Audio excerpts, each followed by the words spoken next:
from Patriots camp, in the official press conference, Floyd Mayweather announced his final fight on September 12th, and he declared that Andre Berto is a very worthy opponent while taking a shot at Manny Pacquiao.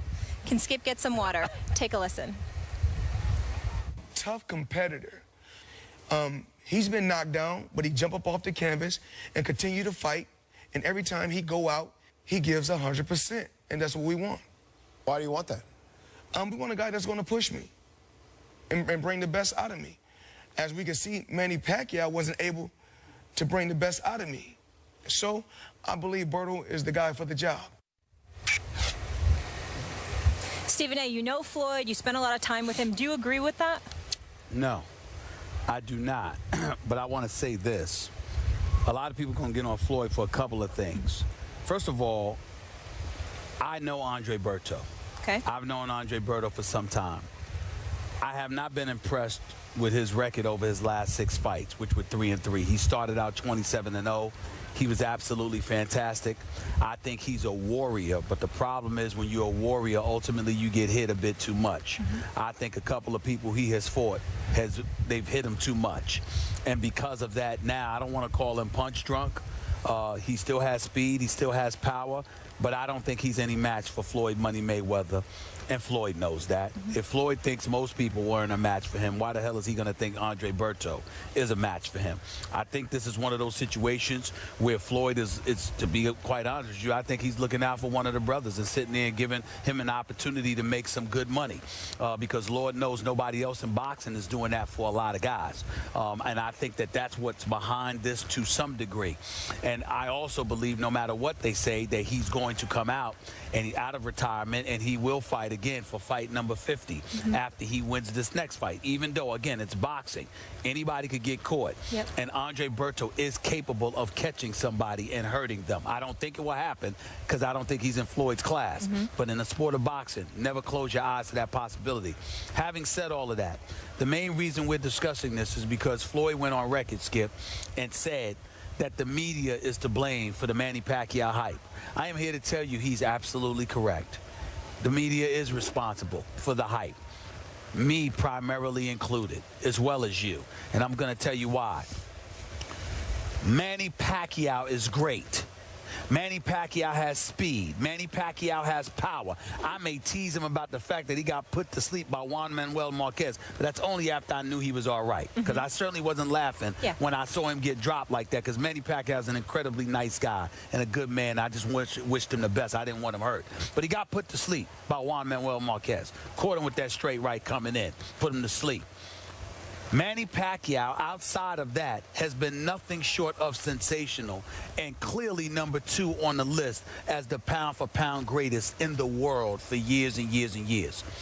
We know he's got speed. We know he's got power in both hands. We knew that he wanted Floyd. And our attitude was, well, we know what Floyd's going to do and we know what he can do. He's a boxer extraordinaire. He's a defensive magician in the ring. He doesn't take too many risks, etc. But Pacquiao was supposed to be the dude that was going to quell all of that. He was faster than Cotto. He was faster than Canelo Alvarez. He was smaller and considerably more elusive in a lot of people's eyes. So he was supposed to cause Floyd all of this problem. And on top of it all, because Floyd took his time about taking a fight, the Skip Baylesses of the world, Molly, was sitting up there calling him chicken flies, mocking him and disrespecting him and all this other stuff. There's only one me, so go ahead. That's right. There aren't plural. So all right. Just for the record. There we go. I like that. I like that. I agree. This man, Skip Bayless, was doing all of that. So you were so disrespectful to Floyd Money Mayweather. You contributed to the swell of momentum aimed in this direction where people were trying to say he was scared. People was trying to say he was running from Manny Pacquiao. People were trying to say what was going to happen to him once he got in the ring with Pacquiao. And so the hype evolved not around Floyd, but around what Manny Pacquiao was supposed to do to him. Both of you? No, it's my fault. No. I said it's mine too. It evolved around what Manny Pacquiao was supposed to do to him. Me, being the boxing, not the boxing aficionado, the likes of the Jim Lampleys of the world with my boy Max Kellerman and them, but on a lesser level, the boxing aficionado that I am, I knew what Floyd was going to do to him. I knew that Floyd was going to sit there and make him miss. I knew that Floyd was probably going to hurt his shoulder because he was going to miss about 400 times. I saw all of that coming. So I was sitting there saying what Floyd was going to do. Skip was swearing what Manny Pacquiao was going to do. Everybody in the media was jumping on that bandwagon, whether it was on my side or his side. So we did, as an institution, contribute to the hype because we thought Manny Pacquiao was going to put up a better display. That's what it was, because we always knew what fight Floyd was going to fight, but it was hyped because of what we thought Manny Pacquiao was going to do, and then he didn't end up doing it. So Floyd is basically saying, that's your fault. I told y'all I was going to go in the ring and give him a boxing lesson. Y'all believed all this hype that he was going to come and knock me out. Shame on y'all. And that's a good point on Floyd's part. It's a good point. This man across from me is unbelievable. First of all, now that you have dismissed Berto as a charity fight, I got to leave that alone for now. Not charity. Well, that's where you're going. You know, he's doing something for his brother. I get it. Okay, all right. Now let's get back to. I really think that's what let's get back to overhyping here. Talk about a slickster. This man across from me has omitted. I said. He's a New Yorker. He's from Queens. The key detail of this entire discussion. Look, I will give you this.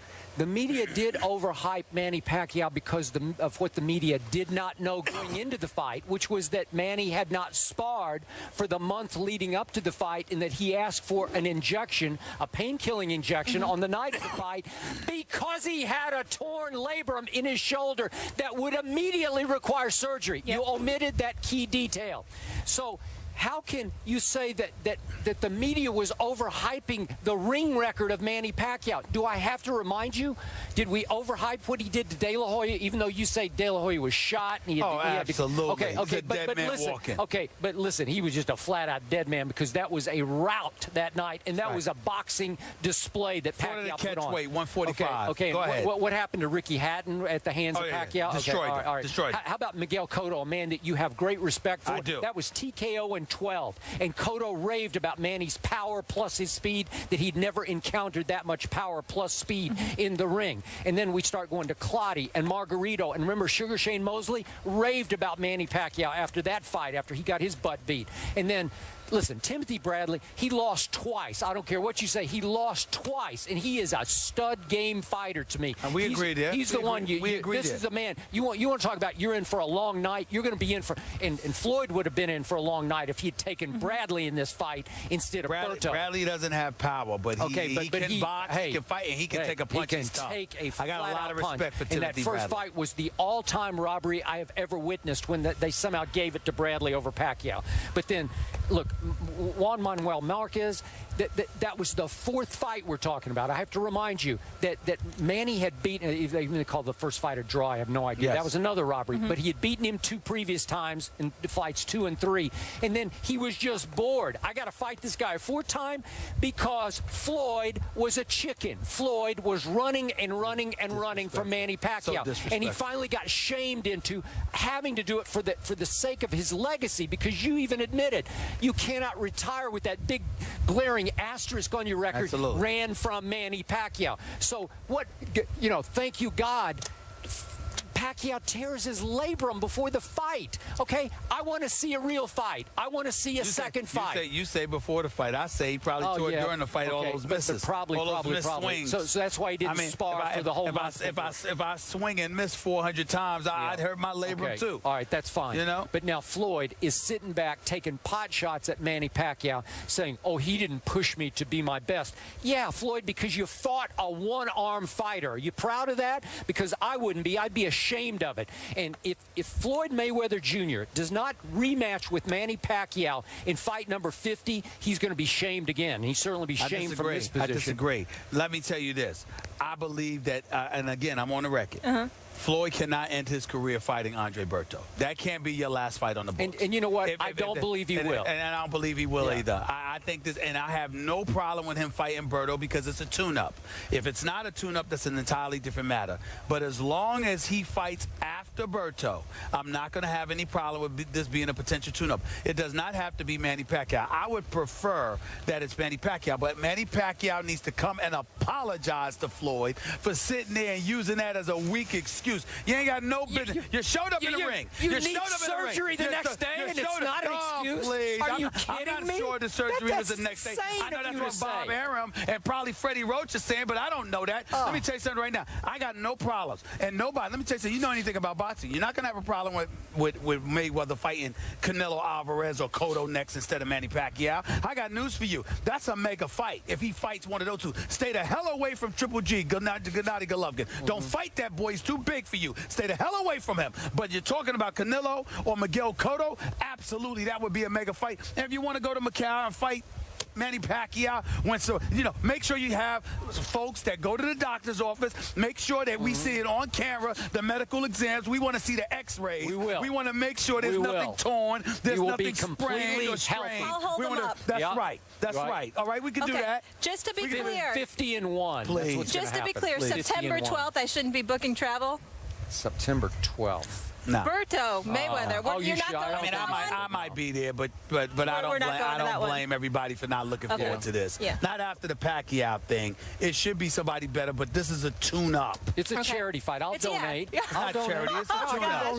It's a tune-up. You can have my 75. Andre Berto. We know Mayweather's the undisputed champ. We have another champion in the house. Actually, we're not in the house. We're outside here at the desk. It's Troy Brown, a 3-time Super Bowl champion. Come on over. He did it on both sides of the ball. Patriots Hall of Famer.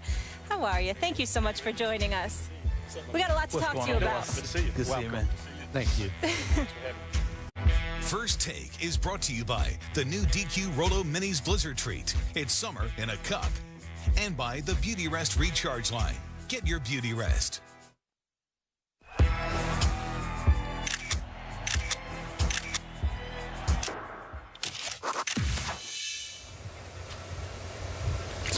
Devin McCourty won't be able to join us, but our next guest is a 10-year NFL vet. He led the Patriots last season with 8 sacks, but more importantly, he's now a Super Bowl champ, defensive end Rob Ninkovich. Thank you so much for joining us. That sounds nice. I like that. I figured you'd say that. I figured you'd say that. There's a good ring to it. A lot of hard work going into that one. So, again, I'm excited to add that to the resume. What's your chances of repeating? Wolford's gone, Revis is gone, Brown is gone. What's your chances? Starts right now in training camp. Again, this is where you put in all the hard work. This is where it starts. When you put in those long days of training camp, put the pads back on. It feels good to be back out here with my teammates, and I'm excited.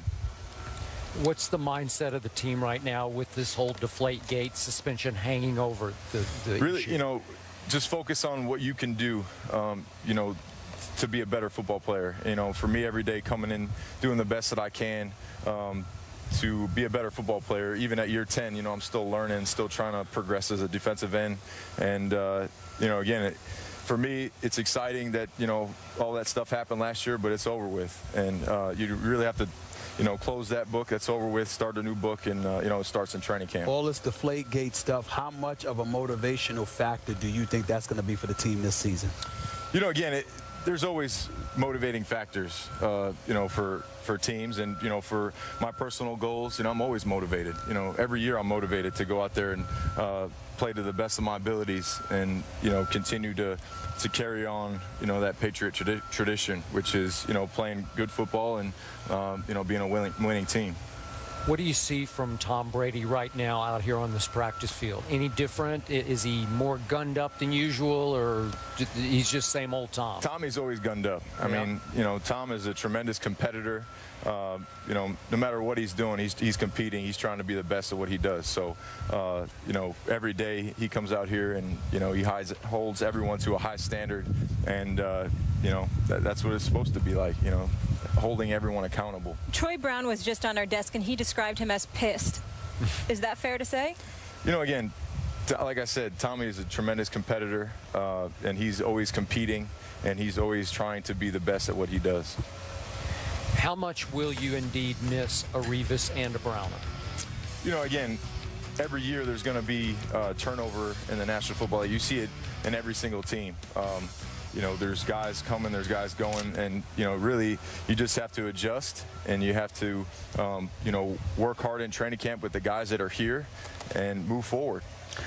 You know what? I think somebody's got a chance to knock y'all off. That's right. I said it. I said it. Right. I said it. Guess what? I'm looking at it. We were in Florida Park, New Jersey yesterday. I know they don't have. I know it's quarterback questions. Buffalo, New York, to a lesser degree Miami. But I think how tough it might be in the AFC East might be a little bit tougher than you're accustomed to because of the dominance that y'all have displayed. Won last 6 AFC East titles.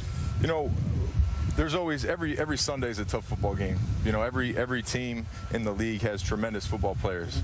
So, you know, to be a good football team, you have to practice well, you have to put in the time, you have to put in the effort, and, you know, I feel like we do that every year. You know, we put in the time, we put in the effort, we do the things that you need to do to win in this league. So, you know, again, this year's like no other year. You know, we're just going to come out here and we're going to work hard, and we're going to, you know, go out there and play good football. But isn't it fair to say, Mr. Ninkovich, that it's really about the fact that you have Tom Brady? That's why y'all ain't worried.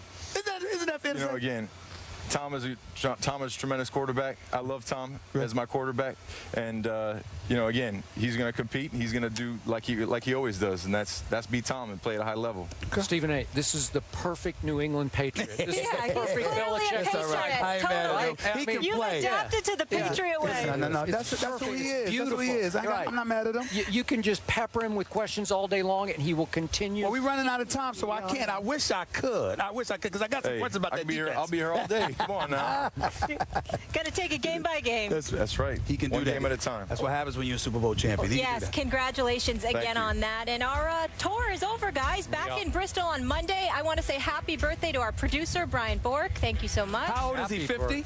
Yeah. Is he 50? I think it's a milestone one. I think it's Dirty 30. Yep, I put you on blast. Sorry there. All right, back from Bristol, ESPN2 on Monday. Thank you to the Patriots, the Jets, the Bills for having us, our little AFC East tour. And thanks to both of you gentlemen for being wonderful as always.